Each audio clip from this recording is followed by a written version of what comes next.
তো গণ্য হবে। এখন বিজাতির সাদৃশ্য অবলম্বন করে যদি তাদের অন্তর্ভুক্ত হও, আর আমরা যেহেতু মুসলিম, আর আমাদের বিশ্বাস অনুযায়ী কি মুসলিম বাদে সবাই জাহান্নামে যাবে। হ্যাঁ, যারা কাফের অমুসলিম তারা সবাই জাহান্নামী। তো সেই হিসেবে যদি জাহান্নামীদের অনুসরণ করি তাহলে কি অবস্থা হবে তুমি একবার চিন্তা করো শুধু। কথার কথা, ফেরাউন নাম শুনেছো? হ্যাঁ, চিনি। এখন ফেরাউন, তোমার কিয়ামতে যদি তুমি দেখো যে তোমার পাশে ফেরাউন, তারপর এক পাশে নমরুদ দাঁড়িয়ে আছে, তুমি কি তাদের সঙ্গে জাহান্নামে যেতে চাও? না, যেতে চাই না। আর মানুষের কমন সেন্সের অভাব, যে আমার জীবন থেকে একটা বছর চলে গেল অথচ আমি পার্টি করছি।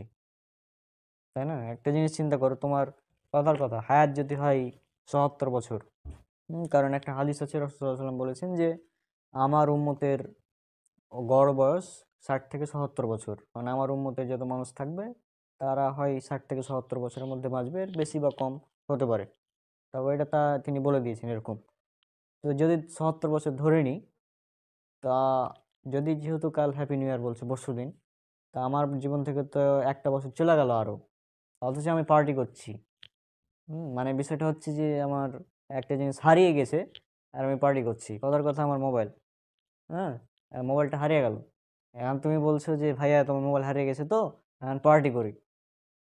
হ্যাঁ, ব্যাপারটা ফানি হয়ে যাবে না? মোবাইল হারিয়ে গেছে পার্টি করি এটা যদি বলি আর কি অবস্থা হবে? কিন্তু সব থেকে দামি জিনিস যেটা জীবন, জীবন থেকে একটা বছর চলে গেল আর আমি পার্টি করছি। আজীব ব্যাপার না? হুম।